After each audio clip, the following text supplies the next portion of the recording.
Capítulo 8. Para la obtención de la felicidad suprema, el Buda soberano ha creado las escrituras. Kuan Yin recibe la orden de dirigirse hacia Chang'an.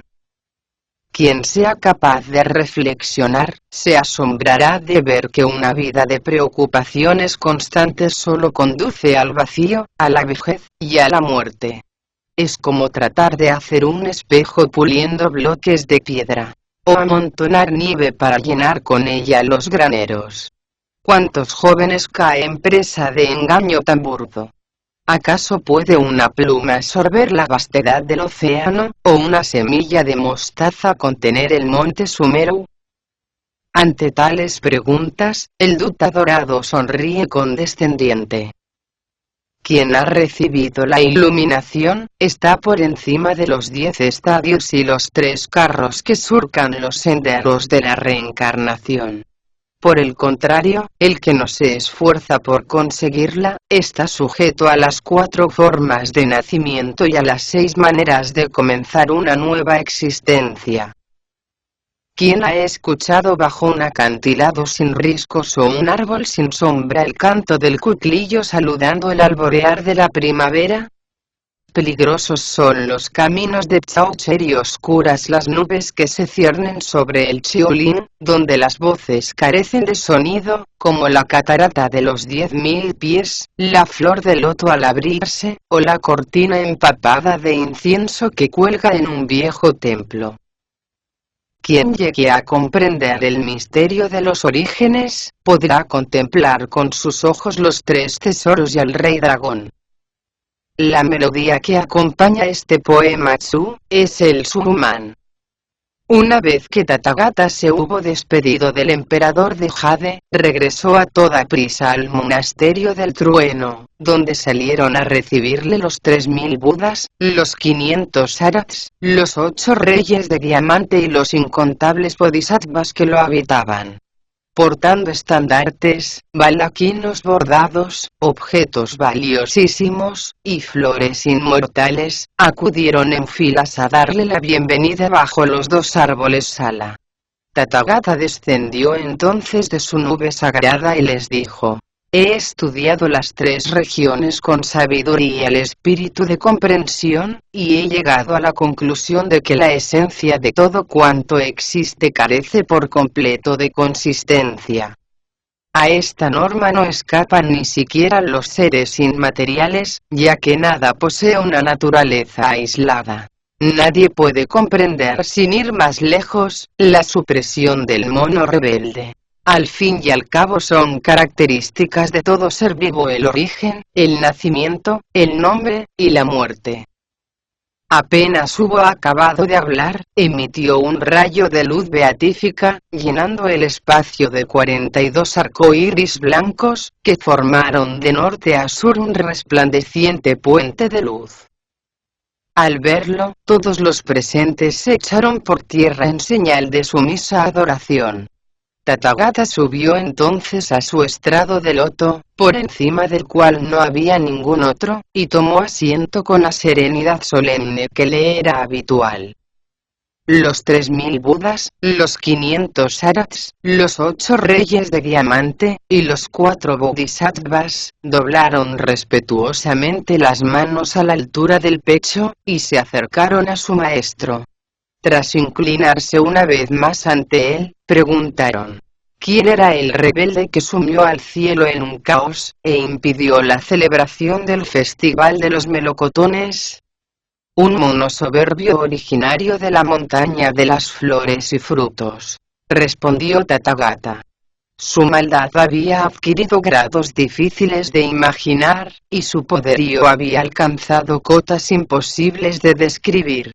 Tanto que todos los guerreros celestes fueron incapaces de dominarle. Aunque Erlang pudo por fin apresarle, y Lao Tse trató de refinarle como al oro, nadie logró infligirle el menor daño. Cuando llegué, estaba haciendo un auténtico alarde de poderío y de fuerza ante un grupo de desconcertados dioses del rayo. Tras detener la lucha y preguntarle por su pasado, me respondió que poseía poderes mágicos, que le capacitaban para metamorfosearse en el ser que le viniera en gana y caminar por las nubes 108.000 millas seguidas. Le aposté a que, pese a todo, no era capaz de saltar de mi mano, y él, fanfarrón, aceptó sin pensárselo 2 veces. Una vez que le tuve en mi palma, le agarré con fuerza e hice que mis dedos se convirtieran en la montaña de las 5 fases, bajo la que ahora se encuentra prisionero. En cuanto se enteró de lo que había hecho, el emperador de Jade me abrió de par en par las puertas de oro de su palacio y ofreció en mi honor el gran banquete de la paz celestial, al que asistieron infinidad de inmortales. Acabo precisamente de abandonar el trono para volver a vuestro lado. Todos se sintieron complacidos ante tales palabras. Tras deshacerse en alabanzas a Buda, se fueron retirando según rango, a continuar con los deberes que les habían sido confiados. Una niebla santa se extendió por toda la tierra de Tianchu, mientras la luz del arco iris se posaba sobre el respetable, también conocido como el primero del occidente, el maestro de la escuela de la no forma. En su reino de equilibrios, a menudo se ha visto a monos negros, ofreciendo frutos, a ciervos rabilargos, sosteniendo flores en la boca, a fénix azulados, bailando como doncellas, a pájaros de 1000 colores, cantando, a tortugas llenas de espíritu, alardeando de su edad, y a grullas divinas, recogiendo agárico. Juntos disfrutan de la paz que se respira en la tierra sin mácula de Jetavana, en el palacio del dragón y en las inmensas riberas del Ganges, donde cada día florecen las flores, y los frutos maduran a cada hora. Allí se abandonan a la práctica del silencio, para volver a la existencia plena, y alcanzar el auténtico gozo. Ni mueren, ni nacen, ni crecen, ni encogen. En ese mundo de bendiciones las nieblas se posan y se levantan, pero a las estaciones se les niega la entrada en él y el tiempo no existe. El poema afirma: aquí todos los movimientos son libres y fáciles, y han dejado de existir el dolor y las penas. Amplios y abiertos son los campos del paraíso, donde jamás han puesto su pie de esperanza y agonía, ni la primavera ni el otoño. El patriarca budista se quedó a vivir en el monasterio del trueno, enclavado en el corazón de la montaña del espíritu. Un día llamó a su alrededor a los budas, los arhats, los guardianes, los bodhisattvas, los reyes de diamante, las monjas y monjes mendicantes y les dijo: desconozco el tiempo exacto que ha pasado desde que dominé al mono soberbio y pacifiqué el cielo. Calculo de todas formas, que sobre la Tierra ha debido de transcurrir por lo menos un milenio. Hoy es el día 15 del primer mes del otoño, y quisiera compartir con vosotros el cuenco que he preparado para celebrar la fiesta de los bienaventurados. Lo he llenado con más de 100 clases de flores exóticas y 1 millar de frutos extraños. Espero que tengáis a bien aceptar mi humilde ofrecimiento. Todos doblaron al tiempo las manos sobre el pecho y se inclinaron ante Buda 3 veces seguidas. Tathagata pidió entonces a Nanda que cogiera las flores y frutos, y los repartiera entre los presentes con la ayuda de Kasyapa. En prueba de agradecimiento, los bienaventurados ofrecieron al respetable sus poemas. El de las bendiciones afirmaba: la estrella de la bendición brilla con fuerza ante el más venerable, el único capaz de gozar de una dicha sempiterna y total.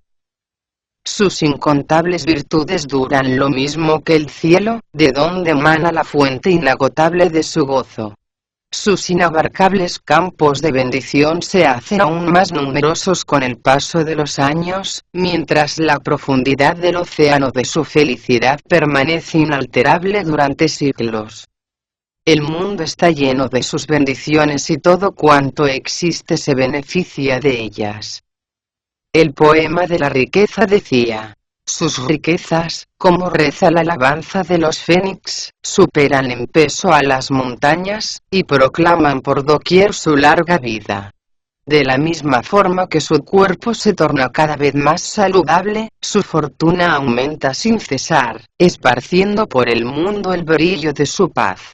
Sus riquezas alcanzan los cielos, poseen el mismo nombre del mar, son ambicionadas por todos, no conocen ni medida ni límite, y otorgan valor a un sinfín de naciones y tierras. El poema de la longevidad afirmaba: la estrella de la longevidad ofreció sus dones a Tathagata, del que emana la luz que produce la vida sin fin. Los frutos de la longevidad descansan sobre un frutero en el que se refleja la divinidad. Sus capullos, recién arrancados, adornan el tronco del loto. Qué hermosos y bien compuestos son los poemas que la ensalzan. Las canciones que la alaban solo pueden ser interpretadas por mentes privilegiadas. Su duración supera a las de la luna y el sol, las montañas y el mar, con los que a veces se la compara.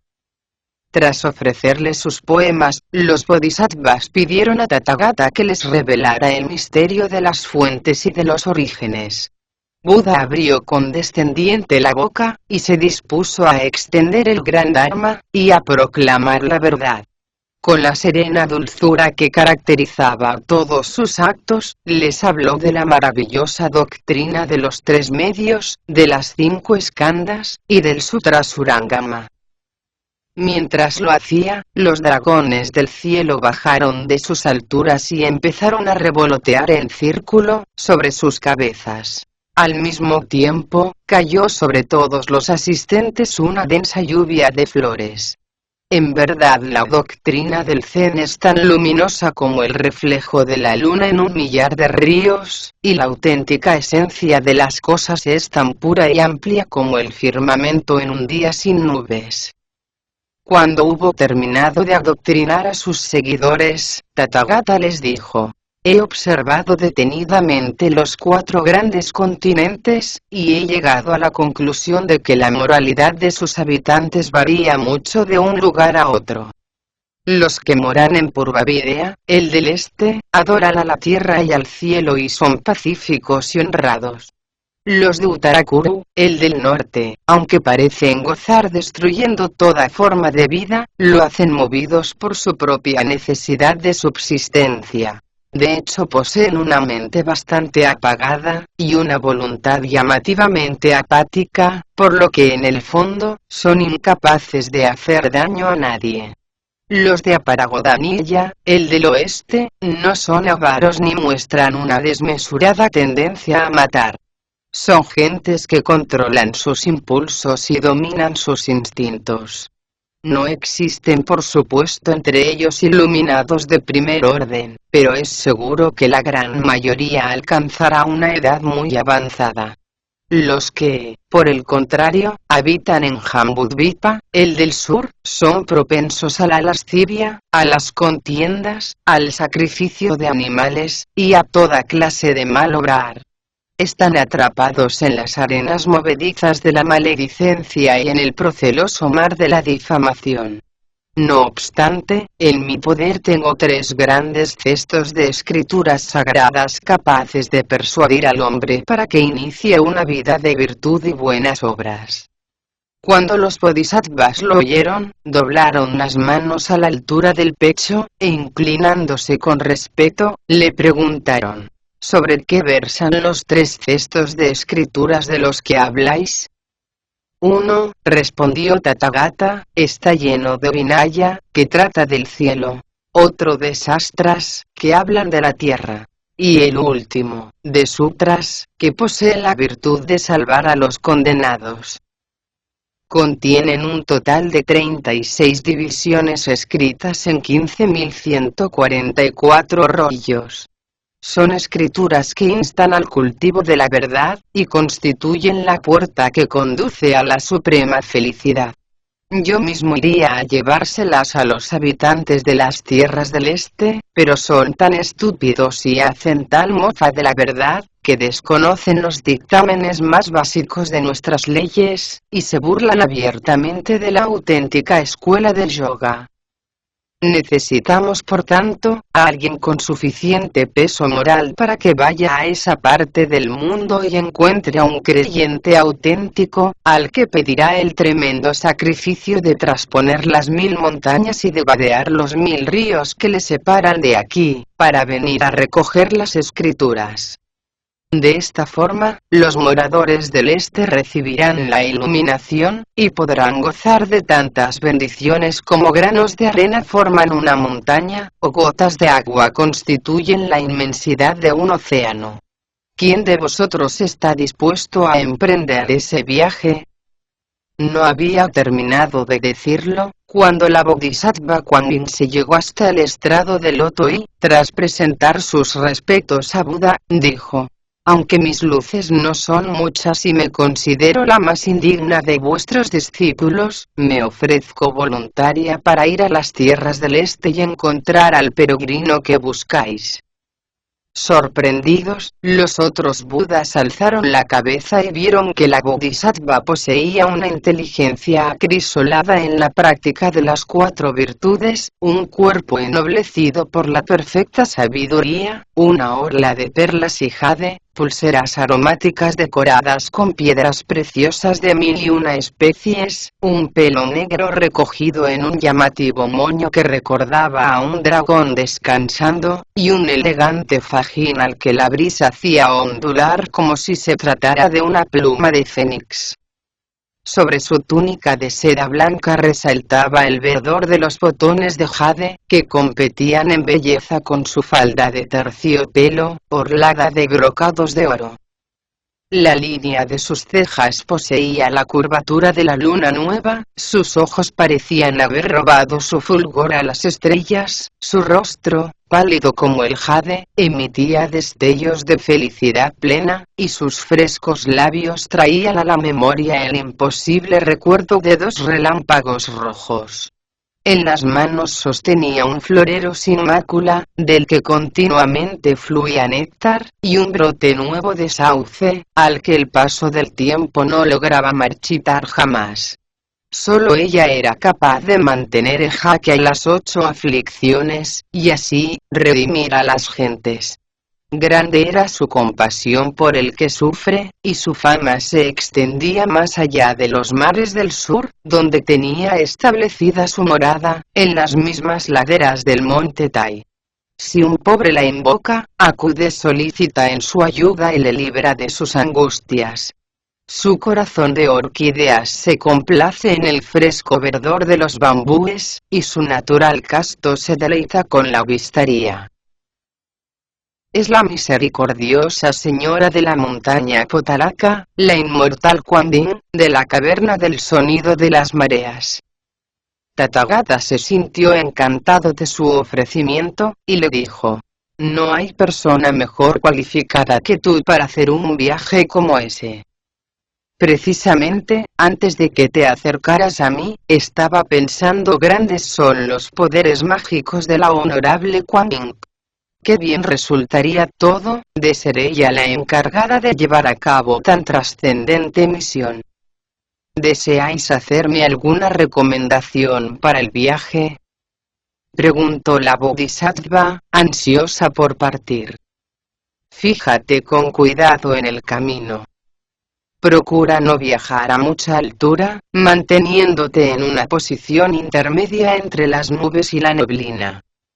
De esa forma, podrás ver con toda claridad las montañas y los cursos de agua, y te será más fácil calcular las distancias exactas.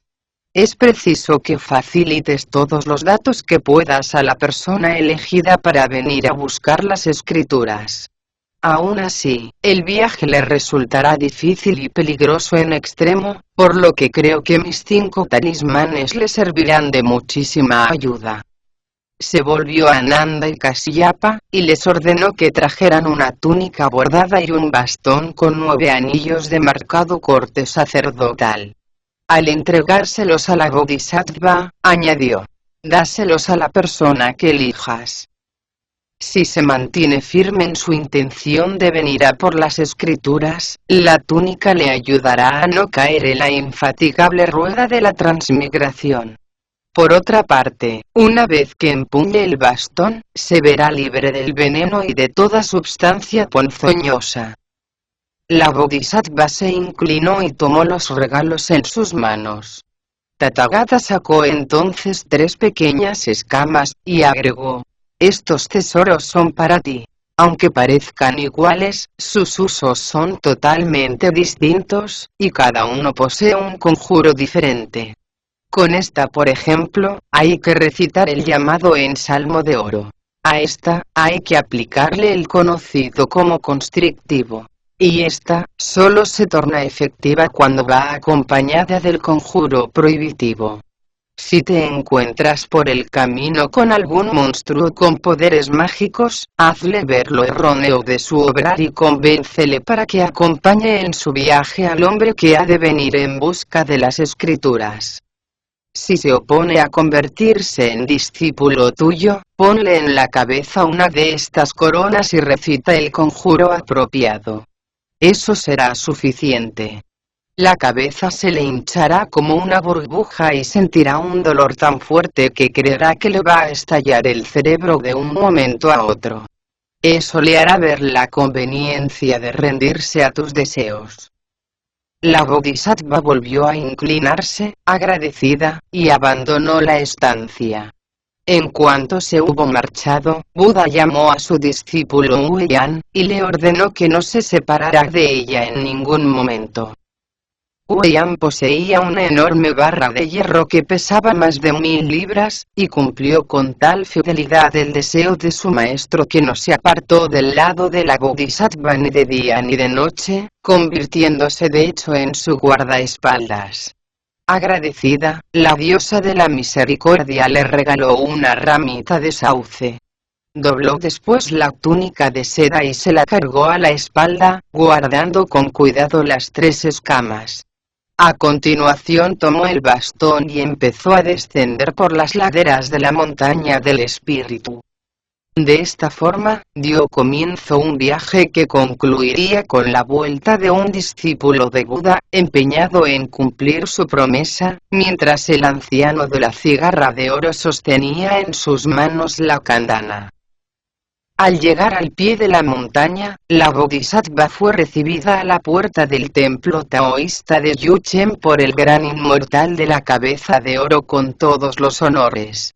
Aunque aceptó el vaso de té que le ofreció el inmortal, no quiso demorarse mucho y dijo: Tathagata me ha ordenado ir a las tierras del este a buscar a una persona que esté dispuesta a venir hasta aquí en busca de las escrituras sagradas. ¿Cuándo calculas que llegará ese hombre?, preguntó el inmortal. No lo sé exactamente, respondió la Bodhisattva. Me figuro que tardará 2 o 3 años por lo menos. Se despidió del inmortal, y emprendió el vuelo a una altura que no superaba la de las nubes, ni era inferior a la de la neblina. De esa forma, podría recordar después el camino con más claridad y calcular con exactitud la distancia. De su viaje existe un poema que dice: su búsqueda se extendió durante más de 10.000 millas. No es fácil decir de antemano quién será la persona elegida para cumplir tan alta misión. Jamás existió un seleccionador de hombres más cuidadoso que ella. ¿Por qué no puedo ser yo el afortunado? Disertar sobre el Tao cuando no se cree en él con firmeza, es tan vacuo como hablar sobre algo que no se conoce. Si el hado me reservara tan alto destino, gritaría mi fe hasta destrozarme la garganta y vomitar la bilis y el hígado. Pronto llegaron a la región del río de la corriente de arena. Desde la altura la Bodhisattva vio una gran masa de agua y, volviéndose hacia Huiyan, comentó: este lugar es muy difícil de cruzar. La persona seleccionada para venir en busca de las escrituras, por fuerza ha de poseer unos huesos quebradizos y una carne mortal. ¿Cómo va a ser capaz de vadear un río tan ancho como este? ¿Cuántas millas de anchura calculáis que tiene? Preguntó Huyan. La Bodhisattva detuvo su nube y miró con atención. Así descubrió que aquel río inmenso llegaba por el este hasta las costas arenosas, unía por el oeste los reinos bárbaros, alcanzaba por el sur las tierras de Umi, y se aproximaba por el norte a la nación de los tártaros. Poseía una anchura que superaba las 800 millas y su longitud alcanzaba varios miles más. El agua corría por su cauce como si la tierra hubiera sufrido una tremenda sacudida. En algunos puntos su corriente era tan violenta, que las olas que levantaba recordaban a una montaña luchando por ponerse de pie. Aquella era una masa de agua vasta, interminable, inmensa, e inabarcable. El sonido que producía su torrentera podía oírse a muchos kilómetros de distancia. Sus aguas eran tan fieras que ni la balsa de un dios podía cruzarlas. Hasta una simple hoja de loto le hubiera resultado imposible mantenerse a flote en ellas. Por su cauce solo discurrían tallos macerados de hierba sin vida. Como si la propia naturaleza comprendiera toda la magnitud de su fuerza destructora, el sol se veía cubierto, en los lugares por los que pasaba, por una masa de nubes amarillentas que oscurecían significativamente sus orillas. ¿Cómo iban a pasar por allí las caravanas de mercaderes o iban a osar los pescadores levantar sus chamizos? Sobre sus bancos de arena jamás descendían los gansos salvajes. Ni siquiera los monos se llegaban hasta ellos, prefiriendo abrevar en lugares más lejanos. Solo unas hierbas salvajes de flores rojizas crecían en tan peligrosos parajes, salpicadas de vez en vez, por la blancura de las lentejas de agua. La Bodhisattva estaba mirando desconsolada el espectáculo que ofrecía el río, cuando de pronto se oyó un violento chapoteo, y saltó fuera del agua un monstruo espantoso y terrible. Tenía un rostro entre negro y verdoso, de aspecto fiero, y un cuerpo, ni demasiado corto ni demasiado largo, de constitución a la vez vigorosa y nervuda. Sus ojos brillaban como las ascuas de un brasero. Su boca, irregular y amenazante, recordaba a la jofaina llena de sangre de un carnicero. Sus lentes, salientes como un cabo que se adentra en el mar, parecían cuchillos afilados. Su pelo, desmelenado totalmente, poseía una escalofriante coloración rojiza. Y sus pies descalzos, traían a la memoria la frialdad de los muertos. Rugió una sola vez y su bramido sonó tan amenazante como el fragor del trueno, mientras movía las patas con tal rapidez que parecían un remolino de viento. Con un garrote en las manos, tan diabólica criatura corrió hacia la orilla y trató de agarrar a la Bodhisattva. Afortunadamente Huyan se interpuso en su camino, y blandiendo la barra de hierro, le gritó autoritario: «¡Detente!». La bestia no se arredró. Levantó su garrote y se enzarzó con él en una fiera y terrible batalla, como jamás se había visto en el río de la corriente de arena. Mientras la barra de hierro de Moxa se alzó para defender la justicia y la ley, la del monstruo lo hizo para mostrar su enorme poderío. Ambos eran como dos serpientes de plata moviéndose con agilidad a lo largo de las márgenes del río. Mientras este quiere hacer valer sus derechos como señor de la corriente de arena, aquel solo desea proteger a Kuan Yin, y así, aumentar sus ya incontables méritos. Uno levanta tormentas de espuma, y forma olas gigantescas, mientras el otro vomita neblinas, y escupe viento. El cielo y la tierra sucumben a su influjo, y el sol y la luna, oscurecidos por fenómenos tan portentosos, pierden parte de su benéfica luminosidad. El garrote del monstruo es tan fiero como un tigre blanco saliendo de la montaña. La barra de hierro, por el contrario, parece un dragón de tonos amarillentos interponiéndose en su camino. Aquel arranca del suelo la hierba, penetrando tanto en ella que deja al descubierto las guaridas de las serpientes. Esta acorta derribándolos el vuelo de los milanos, y secciona en dos los altos pinos del bosque. La lucha se extiende hasta que la oscuridad se torna espesa, y en el cielo empiezan a titilar las estrellas. Para entonces una densa neblina se ha posado sobre la tierra, sumiendo cuanto en ella se asienta en un mundo sin contornos. Pero eso no parece importar ni al perenne morador de las aguas, luchador aguerrido y fiero, ni al sempiterno habitante de la montaña del espíritu, que busca en este combate su primer triunfo. Los dos se midieron durante 20 o 30 asaltos, pero ninguno obtuvo una ventaja ostensible. Desconcertada, la bestia detuvo momentáneamente sus embates y preguntó a su contrincante: ¿De dónde eres tú? No son muchos ciertamente, los que se atreven a enfrentarse a mí.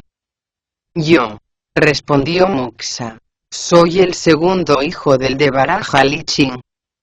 Aunque mi nombre es Moxa, soy más conocido por Huyan, como se me llama en el mundo religioso al que pertenezco. Precisamente acompaño a mi maestra a las tierras del este, en busca de alguien que quiera ir a recoger las escrituras sagradas a la montaña del espíritu. Ahora caigo, exclamó el monstruo reconociéndole. Durante mucho tiempo has seguido las enseñanzas de Kuan Yin, llevando una vida de sacrificios y privaciones en los bosquecillos de bambú de los mares del sur. ¿Se puede saber cómo has llegado hasta aquí? ¿No te das cuenta que esa es precisamente la maestra de la que antes te hablaba? Replicó Moxa. Si te fijas un poco, verás que es Kuan Yin en persona la mujer que está de pie en la orilla. Al oírlo, el monstruo se disculpó lo mejor que pudo, y arrojó a un lado su garrote. Después dejó que Moxa le agarrara del cuello, y le condujera dócil ante la serena figura de la Bodhisattva. Se inclinó respetuosamente ante ella, y sin atreverse a levantar la vista del suelo, dijo: Os suplico tengáis a bien perdonarme. Permitid que os explique por qué he obrado así. Aunque parezca lo contrario, yo no soy ningún monstruo, sino el mariscal que levanta la cortina, encargado de salir a recibir a la carroza de Fénix del emperador de Jade en el Salón de la Niebla Divina. Durante la celebración del Festival de los Melocotones Inmortales cometí el error de romper una copa de cristal, y el emperador me condenó a recibir 800 latigazos, desterrándome a continuación a las regiones inferiores, y convirtiéndome en la bestia que ahora soy. Pero eso no es todo. Cada 7 días manda contra mí una espada voladora, que me atraviesa el pecho y el costado más de 100 veces, antes de regresar al lugar del que partió. De ahí que presente el lamentable estado que veis. Lo más difícil de soportar de todas formas, es el frío, y sobre todo el hambre, que me fuerza a salir del agua cada cierto tiempo en busca de algún caminante al que devorar. Lo que menos me imaginaba es que fuerais vos y vuestro discípulo los que tratabais de cruzar hoy mi río. Se te expulsó de los cielos por tu pecado, le reprendió la Bodhisattva. Lejos de arrepentirte, has continuado destrozando vidas, por lo que puede decirse que lo único que has hecho en todo este tiempo ha sido añadir ofensa al pecado. Como te ha explicado mi discípulo, por orden de Buda me dirijo a las tierras del este en busca de una persona que quiera ir a recoger las escrituras sagradas. ¿por qué no te acoges a mí, te amparas en las buenas obras, y acompañas como discípulo al elegido, cuando vaya al paraíso occidental a pedir las escrituras a Buda? Si lo haces, ordenaré a la espada voladora que deje de molestarte. Además, eso te ayudará a amontonar méritos, que harán olvidar tu pecado al emperador de Jade, y recobrarás tu antiguo puesto. ¿Qué opinas de lo que acabo de decirte? Estoy ansioso por recomenzar una vida virtuosa, confesó el monstruo. Pero he devorado en este lugar a tantos seres humanos que opino que para mí ya no hay perdón posible. Por aquí han pasado incontables personas que iban en busca de escrituras sagradas y a todas me las he comido. Sus cabezas yacen en el fondo de este río de arena, pues ya sabéis que sus aguas son tan especiales, que ni siquiera los patos pueden flotar en ellas. De todas formas, ha habido 9 que han permanecido a flote, reacias totalmente a hundirse. Este es un hecho milagroso, que debía haberme hecho reflexionar. Pero, en vez de eso, las até con una cuerda y ahora, cuando me encuentro aburrido y sin saber qué hacer, me divierto jugando con ellas. Si alguien se entera, seguro que nadie más se atreve a pasar por aquí y las escrituras no podrán reemprender el camino de vuelta. ¿No pondrá eso en peligro mi propio futuro? ¡Qué tontería! ¿Cómo no van a atreverse a pasar por aquí?, exclamó la Bodhisattva. Lo que tienes que hacer es colgarte esas cabezas alrededor del cuello. Ya les encontraremos alguna utilidad, cuando llegue la persona que hayamos elegido. En ese caso, concluyó el monstruo, más tranquilo, acepto recibir tus enseñanzas. La Bodhisattva le tocó entonces en la cabeza, y le hizo entrega de los mandamientos. Se tomó a la arena como testigo, y se le concedió el nombre religioso de Shaoqing, entrando así a formar parte del mundo de los iluminados. Una vez que la Bodhisattva se hubo ido, se lavó el corazón y, de esa forma, quedó purificado. Nunca más volvió a dar muerte a nadie, dedicándose a partir de entonces a esperar con impaciencia la llegada del hombre de las escrituras. La Bodhisattva y Moksha continuaron mientras tanto su largo camino. Al cabo de cierto tiempo se toparon con una montaña muy alta, de la que emanaba un olor tan fétido que les fue imposible escalarla a pie. Cuando se disponían a montar en sus nubes para trasponerla volando, se levantó de improviso un viento fortísimo, y apareció ante ellos otro monstruo de aspecto feroz.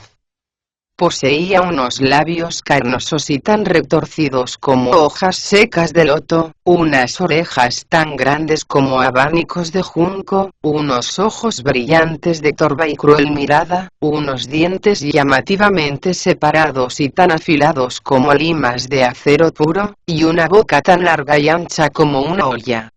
En la cabeza llevaba un morrión de oro sujeto a la barbilla con tiras de cuero, que como las que le ajustaban al cuerpo la armadura, parecían estar hechas con piel de serpiente. En la mano sostenía un tridente, que recordaba a una zarpa abierta de dragón. De su cintura colgaba un arco con la forma de una media luna, que le otorgaba un aire a la vez orgulloso y terrible. Su apariencia era la de un luchador tan despiadado y cruel, que hasta los mismos dioses se hubieran sentido intimidados al verle. Se lanzó sobre los 2 viajeros con la rapidez de la brisa, y sin mediar la menor advertencia, levantó su terrible tridente y lo dejó caer con fuerza sobre la Bodhisattva. Afortunadamente Huyan desvió el golpe con la barra de hierro, al tiempo que gritaba enfurecido: «¡Maldito monstruo! ¿Cómo puede ser tan insolente? Si quieres luchar, dispuesto estoy a hacerte probar el poder de mi barra». «No sabes con quién estás hablando, monje estúpido», replicó el monstruo. deberías ser un poco más prudente, porque te advierto que mi tridente es invencible. Los dos se lanzaron a la lucha con una fiereza que hizo temblar a la misma ladera de la montaña. Su encuentro fue de los más magníficos que haya presenciado la historia. Si el monstruo exhalaba bravura, Weyam no le iba a la zaga. La barra de hierro buscaba el corazón de su enemigo, mientras el tridente se afanaba por desgarrar el rostro de su agresor. Sus movimientos, veloces como el rayo, hacían volar el barro, y levantaban hacia lo alto nubes de polvo que oscurecían el cielo y la tierra. Los dioses y los demonios se sintieron aterrados ante tanta violencia. El tridente emitía un ruido de muerte, al girar sin cesar en el aire, brillante como el parpadeo de una estrella. La barra de hierro, por el contrario, negra como el corazón de la noche, volaba en las manos de un príncipe. El hijo de un de Baraja, defensor de la fe en Potalaca, se enfrentaba al espíritu de un gran mariscal, que moraba en una caverna transformado en monstruo. Sus méritos guerreros eran tan similares, que nadie podía decir quién iba a resultar vencedor y quién iba a salir derrotado. Cuando más encarnizada parecía ser la batalla, Quan Yin dejó caer desde el aire unas cuantas flores de loto, y al instante se separaron el tridente y la barra. Asombrado ante semejante portento, el monstruo preguntó a toda prisa: ¿De dónde sois? He de reconocer que el truco ese de las flores es francamente extraordinario. Maldita bestia de ojos ciegos y cuerpo mortal, exclamó Moksha. Soy discípulo de la Bodhisattva de los mares del sur, y estas son flores de loto que acaba de arrojar mi maestra. ¿Acaso no las reconoces? ¿La Bodhisattva de los mares del sur?, repitió el monstruo. ¿Te refieres a Quan Yin, la que aleja de nosotros las 3 calamidades y nos salva de los 8 peligros? ¿Quién otra podría ser?, contestó Moksha malhumorado. La bestia al instante arrojó el tridente, agachó la cabeza, e inclinándose con respeto, dijo: ¿Puedes indicarme, respetable hermano, dónde está la Bodhisattva? Si tuvieras la amabilidad de presentarme a ella, te estaría infinitamente agradecido. Moksha levantó la cabeza y señaló hacia arriba, diciendo: ¿No la ves ahí? El monstruo se echó rostro en tierra, y sin dejar de golpear el suelo con la frente, suplicó a gritos: Perdonadme, Bodhisattva. No tengáis en cuenta este pecado. Quan Yin descendió inmediatamente de su nube, y acercándose a él, le preguntó: ¿De dónde eres y por qué te has atrevido a interponerte en mi camino, puerco salvaje o lo que seas? Yo no soy ninguna bestia, contestó el monstruo, humilde, sino el antiguo mariscal de los juncales celestes. El emperador de Jade me mandó azotar más de 2000 veces seguidas con un mazo, y me desterró después a este mundo de polvo y sombras, porque en cierta ocasión me emborraché y me puse a coquetear con la diosa de la luna. Eso me obligó a buscar un nuevo cuerpo en el que reencarnarme. Pero sin saber cómo, me perdí y fui a parar al vientre de una jabalina. No es extraño que me hayáis confundido con un puerco salvaje. Yo mismo me asusté tanto al ver el aspecto que tenía, que maté a mordiscos a la cerda que me dio a luz y el resto de la camada. Me apoderé después de esta montaña y he pasado mis días devorando gente. Lo que menos me esperaba es que un día fuera a encontrarme con vos. Apiadaos de mí, Bodhisattva. Os lo suplico. ¿Cómo se llama esta montaña?, preguntó la Bodhisattva. El montículo bendito, señora, respondió. En ella hay una cueva conocida como los senderos de nubes, en la que antaño habitó la anciana Luan.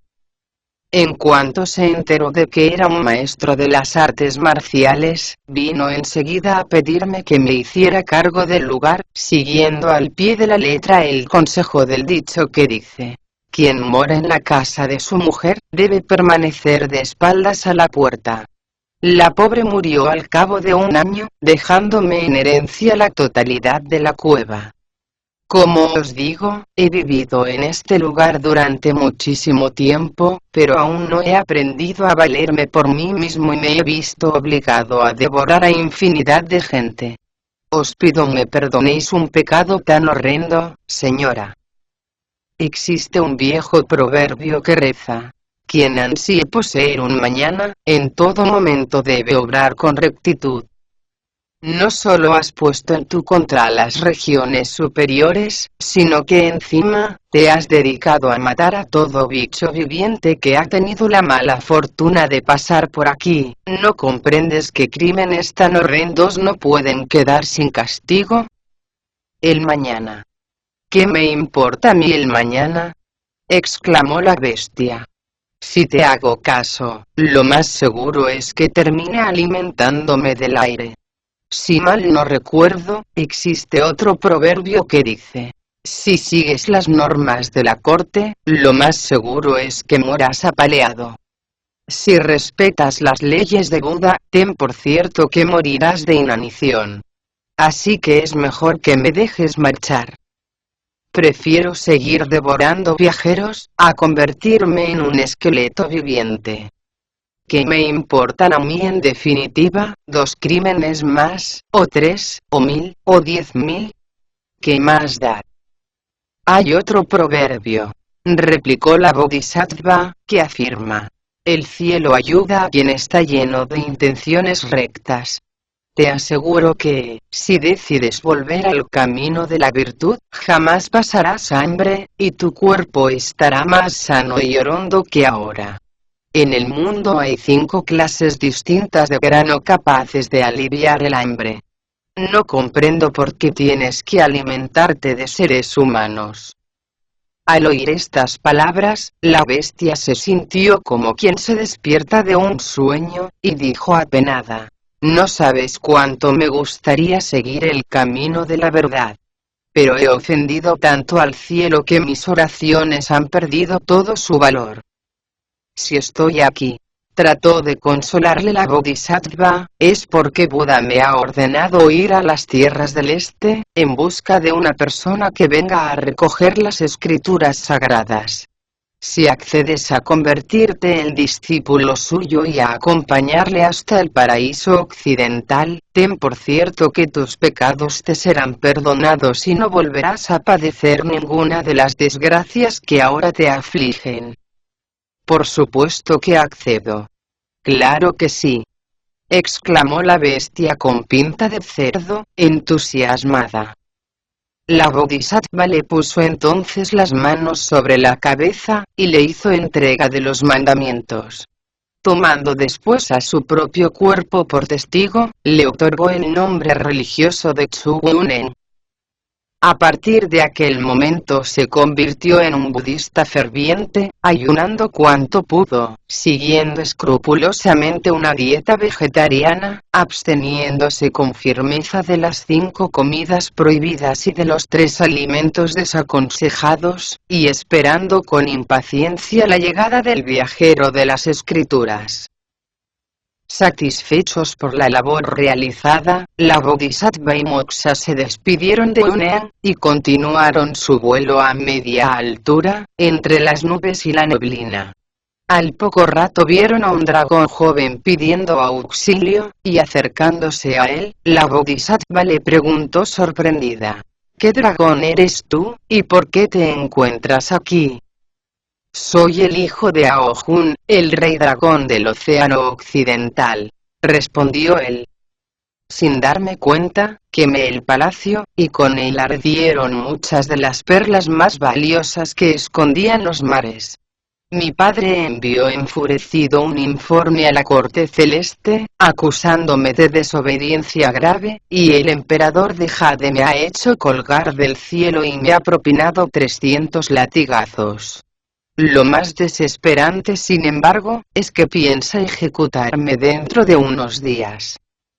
Salvadme, por favor, Bodhisattva. Sin pérdida de tiempo, Kuan Yin y Moxa se dirigieron a toda velocidad hacia la puerta sur del Palacio Celeste, donde fueron recibidos por los preceptores Xiao y Chang, que les preguntaron: ¿se puede saber a dónde vais? Esta humilde religiosa, respondió la Bodhisattva, desearía tener una audiencia con el emperador de Jade. Al punto los dos preceptores fueron a anunciar su llegada, y el propio emperador de Jade salió a los pocos segundos a recibirla. Tras saludarle con el respeto que en ella era habitual, la Bodhisattva dijo: esta humilde religiosa se encuentra viajando por orden de Buda hacia las tierras del este, para hallar a una persona que esté dispuesta a ir en busca de las escrituras sagradas. Acabo de encontrarme con un dragón colgado del cielo, y he venido a pediros que le perdonéis la vida y en vez de ajusticiarle, me lo entreguéis a mí.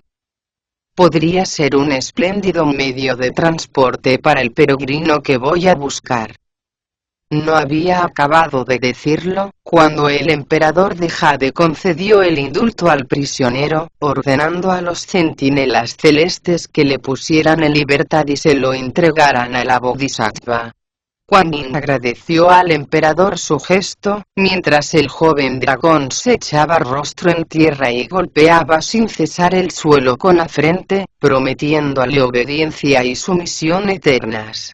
La Bodhisattva le mandó a vivir en un torrente de la montaña, con el encargo de que cuando pasara el peregrino que iba a buscar, se transformara en un caballo blanco y le llevara hasta el paraíso occidental. El joven dragón obedeció sin tardanza la orden, zambulléndose en el lugar que se le había ordenado. La Bodhisattva y Moxa dejaron atrás la montaña, y continuaron su viaje hacia el este. Al poco rato se toparon con 10.000 rayos de luz dorada y 1.000 capas de vapor brillante. Profundamente impresionado por su belleza, Moxa se volvió excitado hacia su maestra, y le dijo: ese lugar tan espléndido debe de ser la montaña de las 5 fases. De hecho, puedo ver desde aquí las palabras que hizo escribir en ella Tathagata. Así que ese es el sitio en el que se halla encerrado el gran sabio, Sosia del cielo, que sembró el caos en las alturas y evitó la celebración del festival de los melocotones inmortales. Así es, confirmó Moxa. Curiosos, se llegaron hasta su cumbre y vieron el rollo en el que habían sido escritas las palabras mágicas: Om Mani Padme Hum. La Bodhisattva suspiró, y recitó el siguiente poema: arrepentido esté el mono impío, que se mofó de la ley, y temerariamente buscó convertirse en un gran héroe. Esclavo del orgullo, destrozó el festival y sembró el desconcierto en el palacio tusita. Ninguno de los 10.000 soldados celestes fue digno rival para él, eterno sembrador de terror en las 9 esferas del cielo. ¿Cuándo volverá, prisionero del soberano Tathagata, a conocer la miel de la libertad, y a probar de nuevo la fuerza de su poder? Estas palabras parecieron molestar el silencioso meditar del gran sabio, que levantando la voz, preguntó desde el fondo mismo de la montaña: ¿se puede saber quién está ahí arriba componiendo versos, que hablan tan claramente de mis errores? La Bodhisattva abandonó entonces la seguridad de la cima y se puso a mirar, picada por la curiosidad. Junto a un repecho rocoso vio sentados al espíritu del lugar, al dios de la montaña, y a los centinelas celestes encargados de la custodia del gran sabio.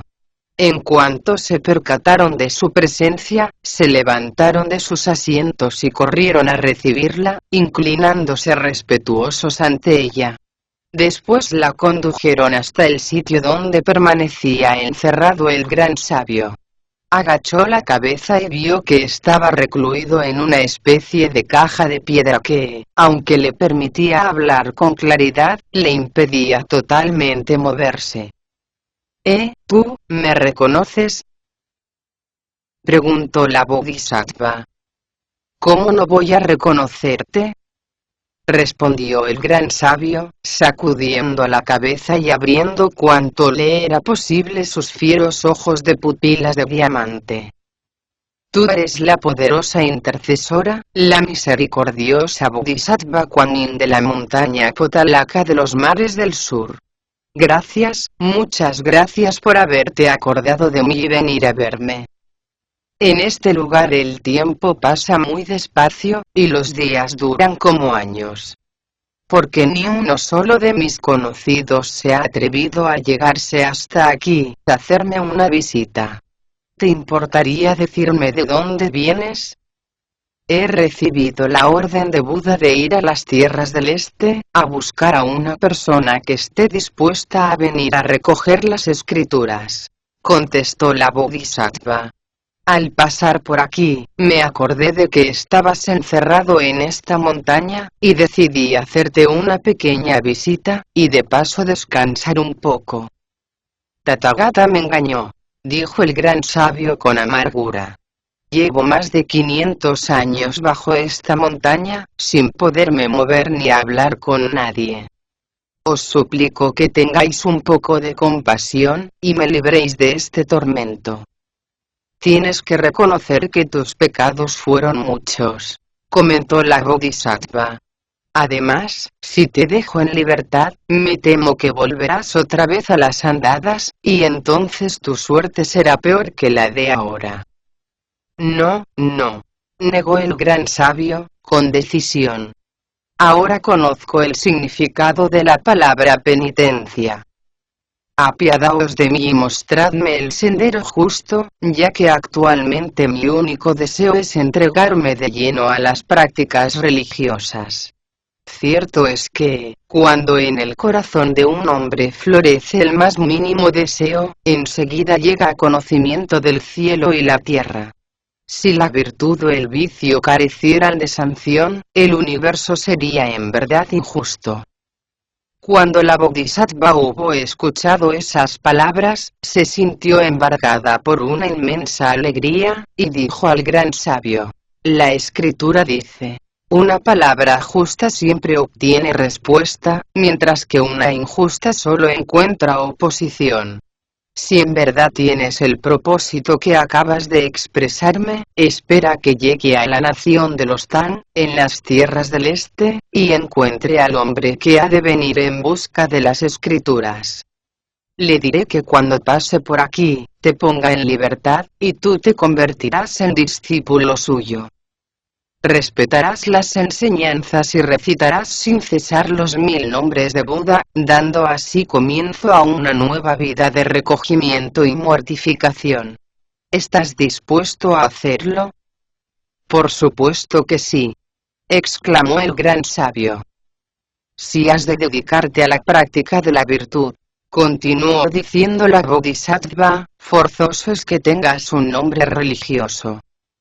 Ya lo tengo, respondió el gran sabio. En religión se me conoce como Sanukun. Antes que tú, comentó la Bodhisattva, hubo otras 2 personas que al abrazar nuestra fe, recibieron precisamente nombres que giraban alrededor del carácter U. Supongo que no les molestará que tú también lo poseas. En fin, no se me ocurre nada más que decirte. Sintiéndolo mucho, he de continuar mi camino. Así fue como el gran sabio aceptó el credo budista, convirtiéndose en un iluminado. La Bodhisattva y Moksha emprendieron el vuelo y se dirigieron hacia el este, llegando a los pocos días a Chang'an, la capital de la gran nación de los Tang. Dejando a un lado las nubes que hasta allí les habían llevado, se convirtieron en 2 monjes mendicantes cubiertos de llagas supurantes, y de esta guisa, entraron en la ciudad.